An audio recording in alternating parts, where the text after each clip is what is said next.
Bonsoir à toutes et à tous, bienvenue dans Libre Ensemble, votre rendez-vous de la laïcité. 10 ans, cela fait 10 ans que l'éducation à la vie relationnelle, affective et sexuelle, l'EVRAS, fait officiellement partie des missions prioritaires de l'enseignement fondamental et primaire en Fédération Wallonie-Bruxelles. Et pourtant, aujourd'hui, seuls 20% des élèves francophones ont effectivement accès à au moins une séance d'EVRAS sur l'ensemble de leur scolarité. Plusieurs blocages persistent, alors qu'on sait aujourd'hui, des études le montrent, des organismes internationaux comme l'OMS et l'UNESCO le disent aussi, que l'EVRAS aide les jeunes à devenir des adultes épanouis et leur permettent de vivre leur première relation de manière plus éclairée et responsable. Libre Ensemble, Vinciane Colson, Jacques Nizan. Parmi les blocages, les freins à cette généralisation, il y a parfois les parents. Ils ne connaissent pas toujours l'EVRAS et certains se demandent s'il est bien utile de parler sexualité avec les enfants à l'école. C'est notamment pour les sensibiliser qu'une campagne a été lancée. On l'écoute et on en parle directement après avec nos invités. Informez et sensibilisez vos enfants, de la maternelle au secondaire, sur le corps, les relations affectives, la sexualité, le consentement, au sein de l'école, sans tabou et avec bienveillance, en poursuivant un seul objectif, leur épanouissement. C'est une des missions de l'EVRAS, l'éducation à la vie relationnelle, affective et sexuelle. Plus d'infos sur evras.be. Un message des centres de planning familial et d'associations de parents avec le soutien de la Wallonie et de la COCOF. Alors, Olivia Herson, bonsoir. Bonsoir. Vous êtes chargée de communication à la Fédération laïque des centres de planning familial. Vous avez donc coordonné cette campagne avec la Fédération des centres pluralistes de planning familial et la Fédération des associations de parents de l'enseignement officiel. Alors, un des messages qui ressort de la campagne, c'est l'EVRAS. Ça commence dès la maternelle. C'était un point que vous vouliez vraiment pointer ? En effet, au départ, donc on voulait informer et sensibiliser les parents, en tout cas sur ce qu'est l'EVRAS, et insister sur l'importance en fait d'un parcours EVRAS tout au long de la scolarité, dès la maternelle, adapté au développement de l'enfant.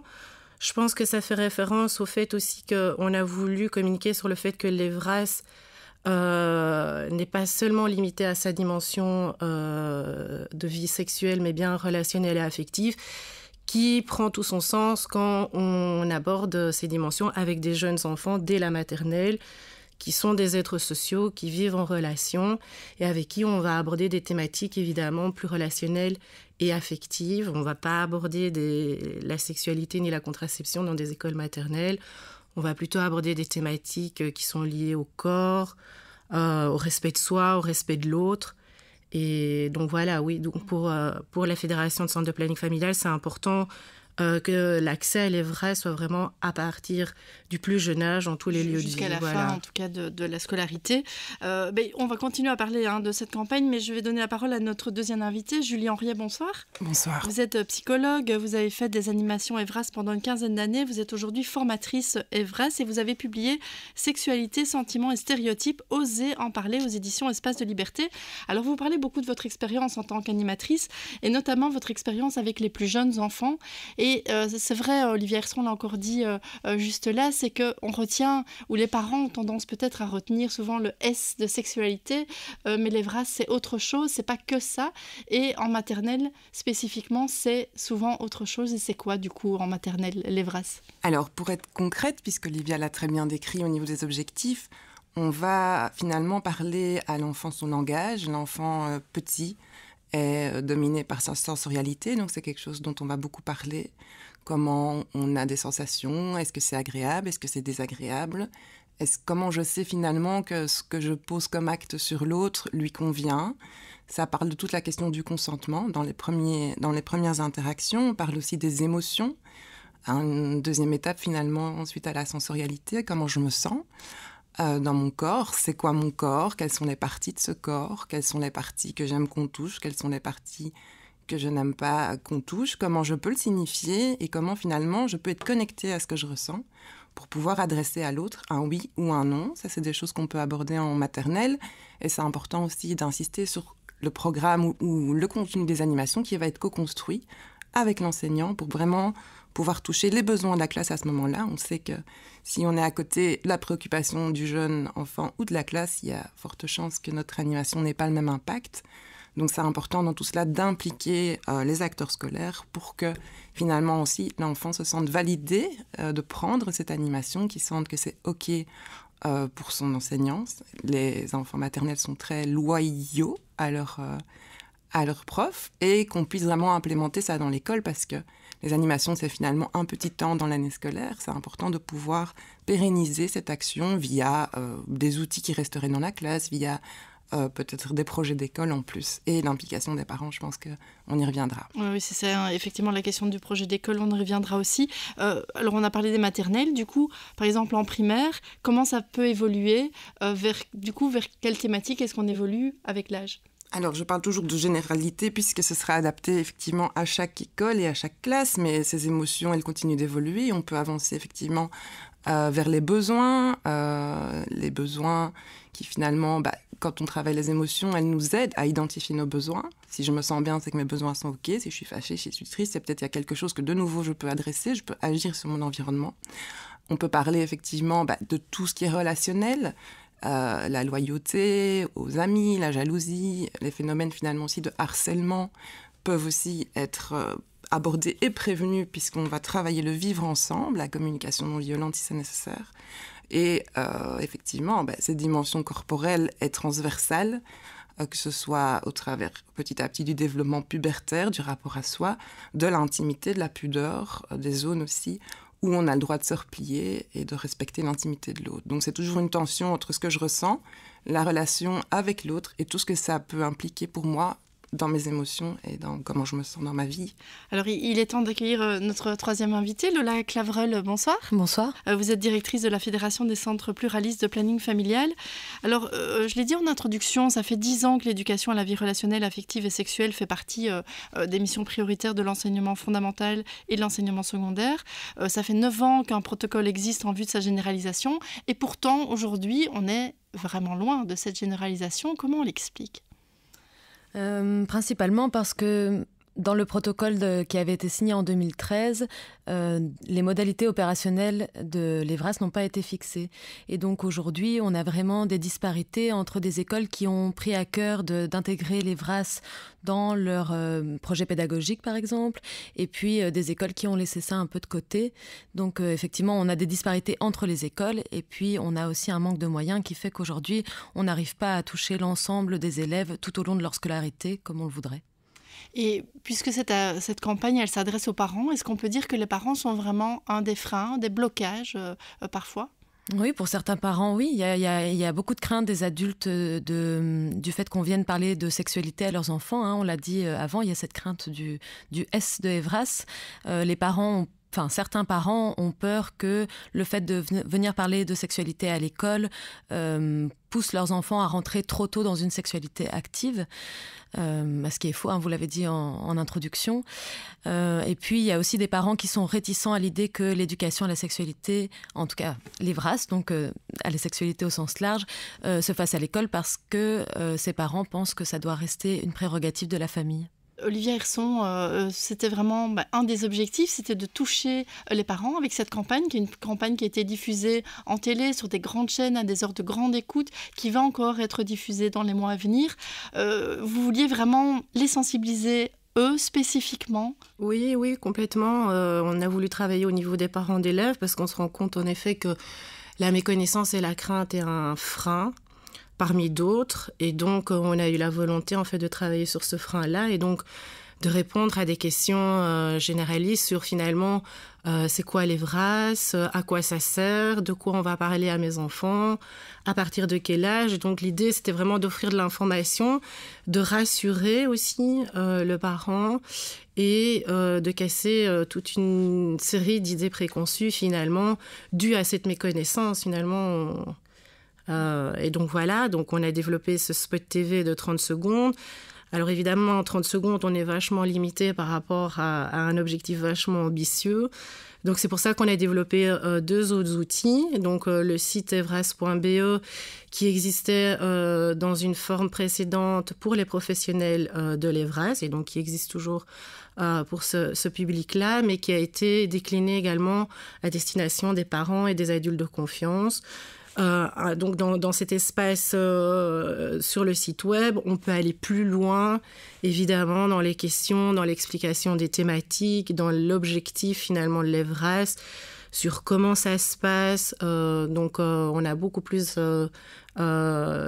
d'espace pour expliquer en fait et donner tout ce type d'informations. Oui, il y a des ressources aussi. Des ressources. Des outils. Voilà, etc. exactement. Julie Henriet, vous, dans votre expérience en tant qu'animatrice EVRAS, est-ce que les projets qui fonctionnent le mieux, les animations qui fonctionnent le mieux, c'est celles qui sont préparées le plus en amont avec l'école et avec les parents aussi? Est-ce qu'on associe aussi les parents dans certains projets ou pas nécessairement? En ce qui concerne, je pense, effectivement, maternelle et primaire, c'est essentiel. Ce qu'on faisait, nous, c'est qu'on organisait des rencontres avec les parents qui n'étaient pas forcément autour de l'EVRAS parce qu'on avait peur qu'ils viennent même pas peut-être à la rencontre, mais autour de thématiques plus générales, et on parlait de nos projets. On montrait aussi les outils qu'on utilisait. Et c'était toujours quelque chose qui était essentiel pour que l'enfant ne se sente pas en conflit de loyauté entre certaines valeurs ou certains freins de ses parents et celles qui seraient portées par l'école. On sait que le conflit de loyauté pour l'enfant, c'est quelque chose de difficile et douloureux.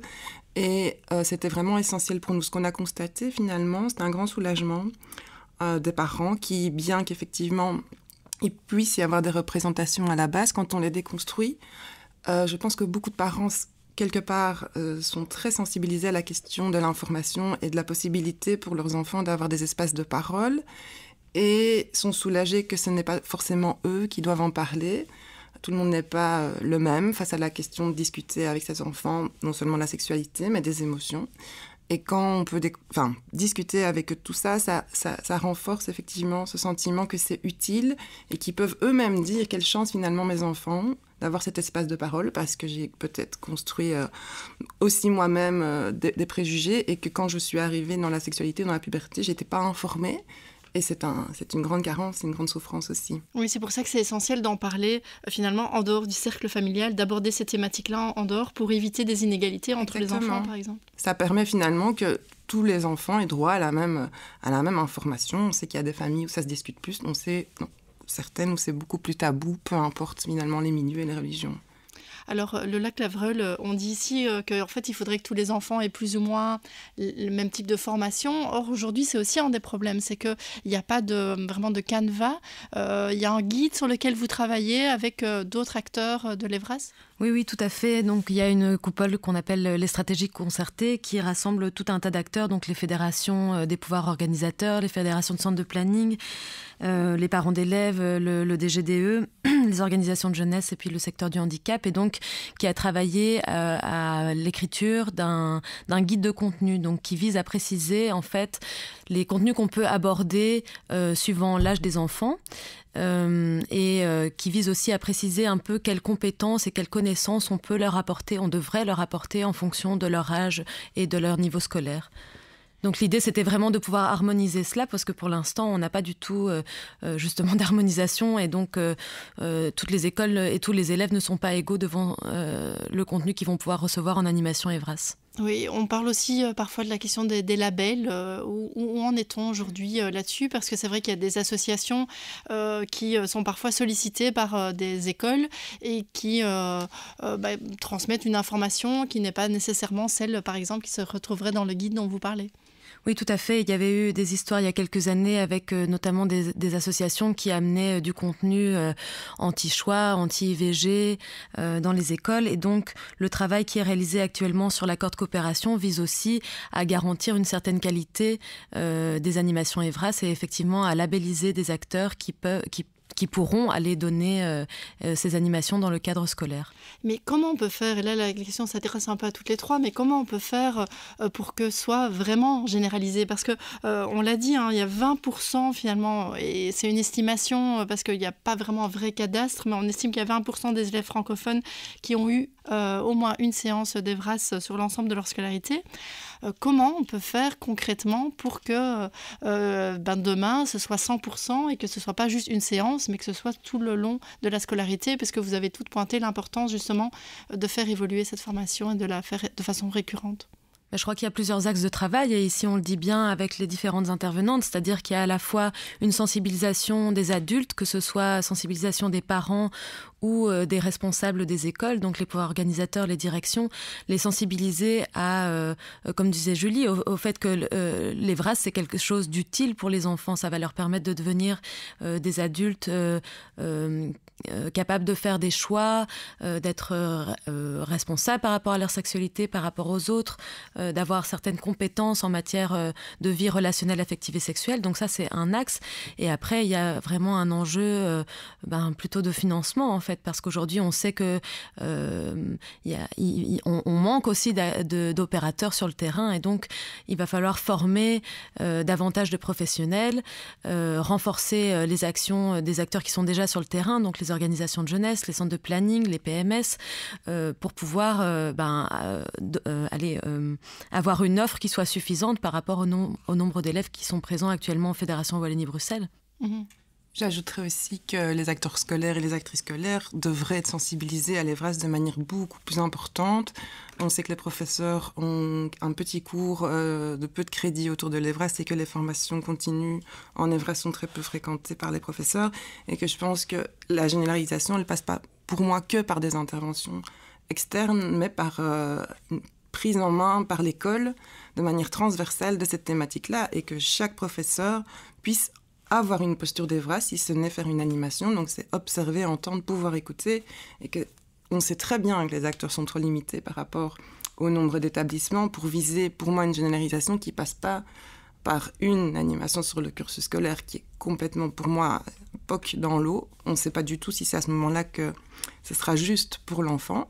Et que donc, si on veut se dire que ça se généralise, pour moi, ça doit passer par des formations beaucoup plus importantes dans le cursus, des professeurs, des éducateurs, de tous les acteurs et les actrices scolaires. L'enfant qui a une question EVRAS, il ne va pas forcément l'adresser à la personne de planning, il peut l'adresser à la personne avec qui il est en confiance, avec qui il a un transfert positif, et ça peut être n'importe qui dans l'école. Donc pour moi, ça doit vraiment être essentiel. Une fois qu'on est en contact avec un jeune, il faut pouvoir, par moment, pouvoir accueillir, relayer, mais pouvoir être attentif à ça. D'où l'intérêt, par exemple, de travailler vraiment spécifiquement avec les écoles pour, comme vous dites, que ça n'arrive pas et que ça fasse pas splotch, mais que ce soit vraiment quelque chose que l'animation réponde vraiment aux besoins des élèves. Et il faut vraiment que ce soit concerté, que l'animation n'arrive pas du jour au lendemain sans savoir finalement à qui on s'adresse et pourquoi. Oui, parce que finalement, c'est le public bénéficiaire, le jeune, qui doit pouvoir être impliqué, concerné, et c'est ça qui renforce finalement l'efficacité des projets quels qu'ils soient, c'est l'implication des publics, et que si on pense à la place des jeunes ou on pense à la place d'une école, quels pourraient être les besoins, c'est bien présomptueux. Et toute l'idée de l'approche pour beaucoup plus promotion de la santé, où on va analyser le contexte, on va analyser la demande, ça prend plus de temps, il y a un temps avant, il y a un temps après.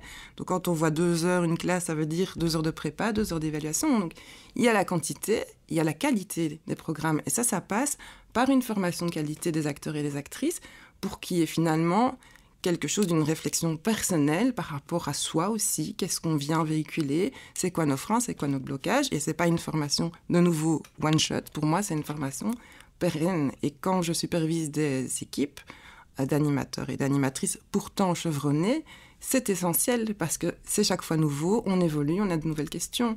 Donc c'est un projet qui se limite pas pour moi à l'intervention finalement, qui est une bout d'une chaîne.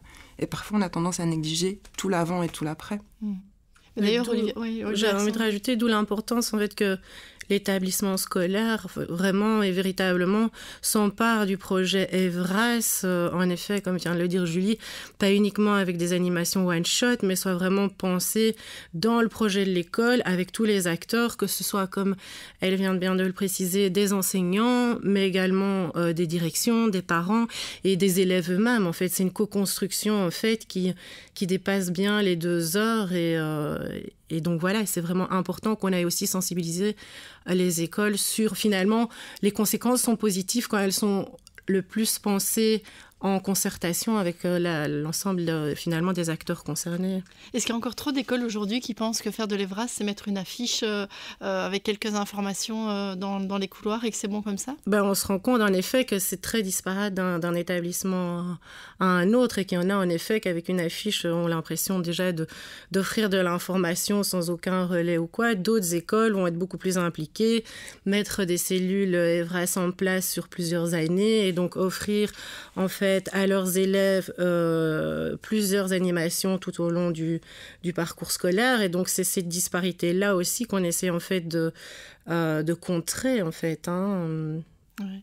Mais d'ailleurs, c'est un des rôles aussi de cette campagne dont on parle depuis le début, c'est que vous vouliez aussi parler du rôle des centres de planning familial. Peut-être que ces plannings ne sont pas toujours connus non plus des élèves.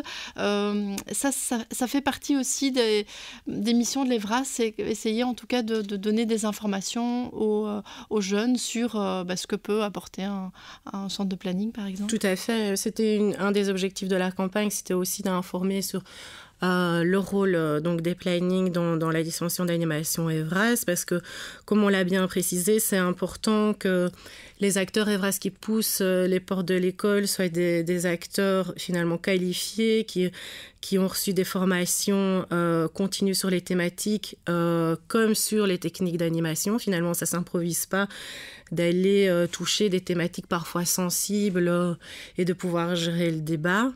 Et donc voilà, il y a aussi tout le fait de la garantie des valeurs en fait qui sont véhiculées pendant ces animations. Et donc évidemment, les centres de planning qui pratiquent des animations Evras dans les écoles, peuvent être considérés comme des acteurs de référence. Et c'est une des volontés de la campagne, c'est qu'ils soient identifiés en tant que tels, comme ça. Alors, le lac Lavreul, concrètement, là, qu'est-ce qu'on peut attendre au niveau politique? Qu'est-ce qui peut arriver dans les prochains mois? Qu'est-ce qui devrait arriver dans les prochains mois et qui ferait qu'on irait vers cette généralisation?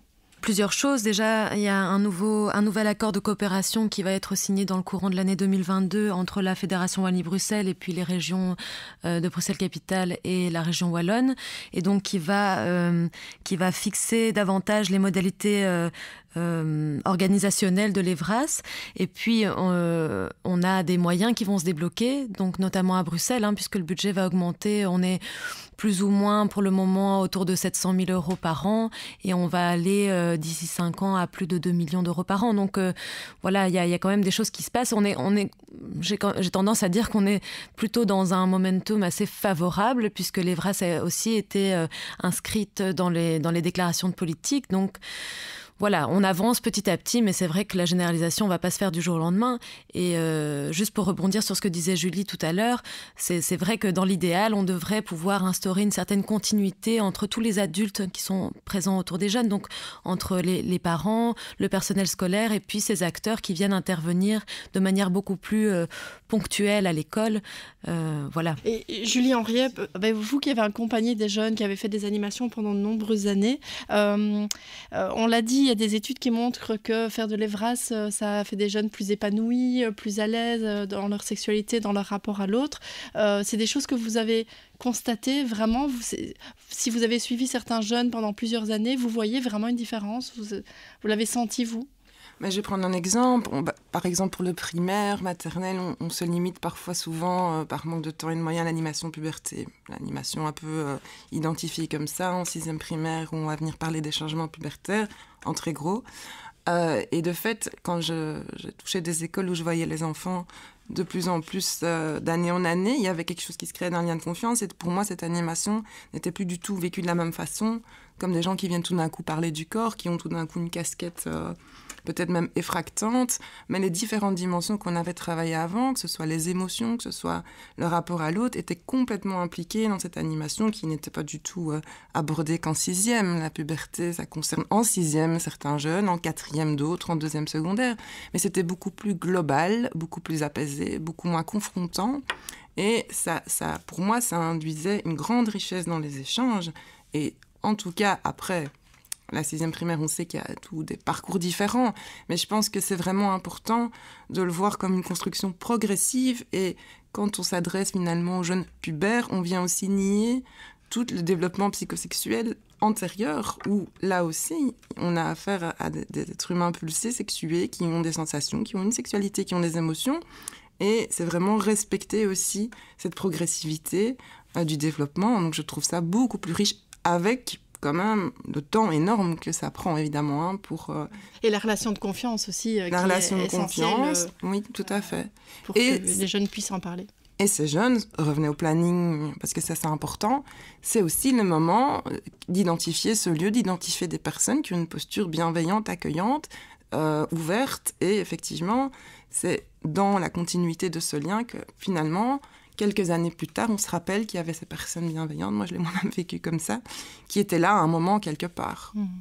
Mais merci vraiment à toutes les trois. Alors je dirais que pour aller plus loin, on vous renvoie vers le site evras.be. Il y a donc, comme on l'a dit tout à l'heure, une section parents qui répond aux questions que pourraient donc se poser les parents et les adultes de confiance. Ça renvoie aussi vers d'autres ressources. Et pour aller plus loin également, le livre donc, de Julie Henriet, Sexualité, sentiments et stéréotypes, Oser en parler, publié donc, aux éditions Espace de Liberté. Merci vraiment à toutes les trois. Et dans cette dernière partie d'émission, nous voulions donner la parole à Camille Butin, responsable plaidoyer à l'IPPF, la Fédération internationale pour le planning familial. Camille Butin, bonsoir. Bonsoir. Vous travaillez pour le réseau européen donc de l'IPPF et vous nous alertez aujourd'hui sur une situation dramatique, celle des femmes ukrainiennes violées par des soldats russes et qui ne trouvent pas aujourd'hui de solution pour avorter. Alors, les viols aujourd'hui, est-ce qu'ils sont utilisés comme armes de guerre en Ukraine ? Effectivement, après le retrait de l'armée russe de certaines zones occupées en Ukraine, il y a eu de nombreux témoignages de femmes qui ont pu raconter leurs histoires, et ont pu raconter les atrocités qu'elles ont subies commises par des soldats russes. Donc il y a des enquêtes qui sont en cours pour documenter ces cas. Mais il y a eu de nombreux témoignages. Donc, il est très important que ces cas soient documentés pour que les auteurs puissent être traduits en justice, puisqu'il s'agirait donc de crimes de guerre et de crimes contre l'humanité. En dehors de ces cas-là, je crois qu'il faut aussi alerter sur le fait que les femmes ukrainiennes sont aussi victimes de violences sexuelles en général, donc peut-être pas des viols de guerre en soi, mais des violences sexuelles en Ukraine, sur la route pour les populations déplacées, et aussi pour celles qui ont réussi à fuir dans les pays voisins. Et donc on a aussi entendu parler de cas de viols, par exemple en Pologne, de la part de citoyens en fait, qui prétendent offrir leur aide aux femmes ukrainiennes et qui en fait en profitent pour les abuser.